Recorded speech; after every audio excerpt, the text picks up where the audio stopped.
ಮಗು ದಪ್ಪ ಆಗಬೇಕು, ಒಳ್ಳೊಳ್ಳೆ ತರಕಾರಿಗಳನ್ನ ಕೊಡಬೇಕು, ಆದರೆ ಮಗು ತರಕಾರಿ ತಿನ್ನಲ್ಲ ಅಂತೇಳಿ ಚಿಂತೆ ಮಾಡೋಕ್ಕೆ ಹೋಗಬೇಡಿ. ಈ ಒಂದು ಸೂಪರ್ ಆಗಿರೋವಂಥ ಬೇಬಿ ಫುಡ್ ರೆಸಿಪಿನ ಮಾಡಿಕೊಡಿ. ಮಗು ತುಂಬಾ ಇಷ್ಟಪಟ್ಟು ತಿನ್ನೋದಂತೂ ಪಕ್ಕ. ನಾನಿಲ್ಲಿ ಒಂದು ಸ್ವಲ್ಪ ಹುರುಳಿಕಾಯನ್ನು ತೊಗೊಂಡಿದ್ದೀನಿ, ಬೀನ್ಸನ್ನು ತೊಗೊಂಡಿದ್ದೀನಿ, ಅದ್ರ ಜೊತೆಗೆ ಒಂದು ಟೊಮೆಟೊ ತೊಗೊಂಡಿದ್ದೀನಿ, ಒಂದು ಕ್ಯಾರೆಟನ್ನು ತೊಗೊಂಡಿದ್ದೀನಿ. ಇವಾಗ ಬೀನ್ಸ್ ಆ ಕಡೆ ಈ ಕಡೆ ತೊಟ್ಟನ್ನೆಲ್ಲ ಕ್ಲೀನಾಗಿ ಈ ರೀತಿ ನಾರನ್ನೆಲ್ಲ ತೆಗಿತಾ ಇದ್ದೀನಿ. ಈ ರೀತಿ ಆ ಕಡೆ ಈ ಕಡೆ ತೊಟ್ಟನೆಲ್ಲ ಕ್ಲೀನಾಗಿ ತೆಗೆದ ನಂತರ ನೀರಿನಲ್ಲಿ ಕ್ಲೀನಾಗಿ ಬೀನ್ಸನ್ನು ತೊಳ್ಕೊಳ್ತಾ ಇದ್ದೀನಿ. ಅದ್ರ ಜೊತೆಗೆ ಕ್ಯಾರೆಟನ್ನು ಮತ್ತು ಟೊಮೆಟೊನು ಕೂಡ ತೊಳ್ಕೊಳ್ತಾ ಇದ್ದೀನಿ. ಯಾವತ್ತೂ ಅಷ್ಟೇ ತರಕಾರಿನ ಕಟ್ ಮಾಡಿ ತೊಳೆಯೋಕ್ಕೆ ಹೋಗಬಾರ್ದು, ಅದರಲ್ಲಿರುವಂಥ ವಿಟಮಿನ್ಸ್ ಎಲ್ಲ ಕೂಡ ಹೋಗಿಬಿಡುತ್ತೆ. ಮೊದಲು ತೊಳೆದು ನಂತರ ತರಕಾರಿನ ಕಟ್ ಮಾಡಿ ಬಳಸಬೇಕಾಗುತ್ತೆ. ಇವಾಗ ನೋಡಿ ಎಲ್ಲದನ್ನು ತೊಳ್ಕೊಂಡಿದ್ದಾಗಿದೆ. ಈಗ ಮಧ್ಯಭಾಗಕ್ಕೆ ಈ ರೀತಿ ಉದ್ದದ್ದಕ್ಕೆ ನಾನು ಬೀನ್ಸನ್ನು ಕಟ್ ಮಾಡ್ಕೊಂಡಿದ್ದೀನಿ. ತುಂಬ ಚಿಕ್ಕದಾಗೆಲ್ಲ ಕಟ್ ಮಾಡೋ ಅವಶ್ಯಕತೆ ಇಲ್ಲ. ಈಗ ಕ್ಯಾರೆಟನ್ನು ಅಷ್ಟೇ ಆ ಕಡೆ ಈ ಕಡೆ ತುದಿನ ಕಟ್ ಮಾಡಿಬಿಟ್ಟು ಕ್ಯಾರೆಟ್ನ ಮೇಲ್ಭಾಗದಲ್ಲಿ ಇರೋಂಥ ಈ ರೀತಿ ಸಿಪ್ಪೆಯನ್ನು ನಾನು ಪೀಲರ್ನ ತಗೊಂಡು ಈ ರೀತಿ ಕ್ಲೀನಾಗಿ ತೆಗಿತಾ ಇದ್ದೀನಿ.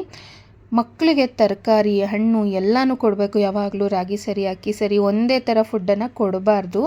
ಅಂದರೆ ಮಕ್ಕಳಿಗೆ ಎಲ್ಲ ರೀತಿಯ ವಿಟಮಿನ್ಸ್ಗಳು ದೇಹಕ್ಕೆ ಸೇರಬೇಕು ಅಂದರೆ ನಾವು ಆರೋಗ್ಯಕ್ಕೆ ಒಳ್ಳೆಯದಾಗಿರೋವಂಥ ಹೆಲ್ತಿಯಾದ ಫುಡ್ಸನ್ನು ಕೊಡಬೇಕಲ್ವ.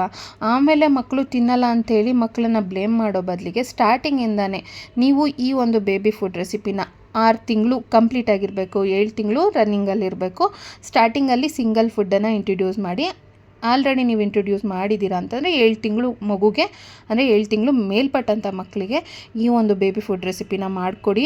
ಆಮೇಲೆ ಹೋಗ್ತಾ ಹೋಗ್ತಾ ನೀವೇ ಖುಷಿ ಪಡ್ತೀರಾ, ನಮ್ಮ ಮಗು ಎಲ್ಲ ರೀತಿ ಬೇಬಿ ಫುಡ್ ರೆಸಿಪಿಗಳನ್ನು ತಿನ್ನುತ್ತೆ, ಎಲ್ಲ ರೀತಿ ಊಟನೂ ತಿನ್ನುತ್ತೆ ಅಂತ ನೀವೇ ಖುಷಿ ಪಡ್ತೀರಾ. ನೋಡಿ ಇವಾಗ ನಾನು ಕ್ಯಾರೆಟನ್ನು ಈ ರೀತಿ ಉದ್ದದ್ದಕ್ಕೆ ಹಚ್ಕೊಂಡಿದ್ದೀನಿ. ಇವಾಗ ಟೊಮೆಟೊ ತೊಗೊಂಡಿದ್ದೆ. ಯಾವತ್ತೂ ಅಷ್ಟೇ ಟೊಮೆಟೊ ಹಣ್ಣನ್ನು ಕಟ್ ಮಾಡಿ ಆಮೇಲೆ ಯೂಸ್ ಮಾಡಬೇಕು. ಕೆಲವರು ಹಾಗೆ ಬೇಯಿಸ್ತಾರೆ, ಬಟ್ ಆದರೆ ನೋಡಿ ಕಟ್ ಮಾಡಿದ್ನೆಲ್ಲ ಒಳಗಡೆನೆ ಹುಳ ಎಲ್ಲ ಇರುತ್ತೆ. ಕ್ಲೀನಾಗಿ ಕಟ್ ಮಾಡಿ ನೋಡಿಬಿಟ್ಟು ನಂತರ ನೋಡಿ ಇವಾಗ ನಾನೊಂದು ಪಾತ್ರೆನ ತೊಗೊಂಡು ಇವಾಗ ಬೀನ್ಸು ಕ್ಯಾರೆಟು ಕಟ್ ಮಾಡ್ಕೊಂಡಿರೋವಂಥದ್ದು, ಅದ್ರ ಜೊತೆಗೆ ಟೊಮೆಟೊ ಹಣ್ಣನ್ನು ಕೂಡ ಹಾಕ್ಕೊಂಡಿದ್ದೀನಿ. ಈಗ ಇದಕ್ಕೆ ಸ್ವಲ್ಪ ನೀರನ್ನು ಸೇರಿಸ್ಕೊಂಡಿದ್ದೀನಿ. ಸ್ವಲ್ಪ ನೀರನ್ನು ಹಾಕ್ಕೋಬೇಕಾಗತ್ತೆ. ಈಗ ಸ್ಟವನ್ನು ಹಚ್ಚಿ ನಾನು ಪಾತ್ರೆಯನ್ನು ಇಟ್ಟಿದ್ದೀನಿ.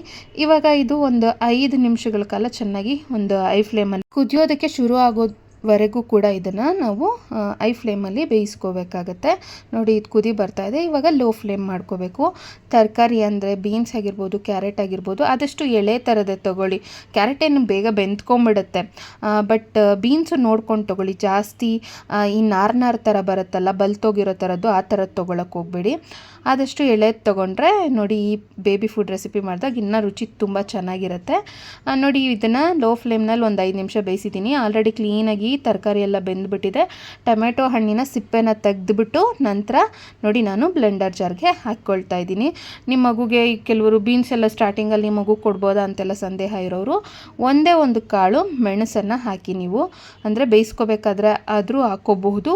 ಇಲ್ಲ ಅಂತಂದರೆ ನೀವು ಮೆಣಸನ್ನು ಹುರಿದು ಪುಡಿ ಮಾಡ್ಕೊಂಡಿರ್ತೀರಲ್ಲ, ಒಂಚೂರು ಪೆಪ್ಪರ್ ಪುಡಿನಾದರೂ ಹಾಕ್ಕೋಬಹುದು.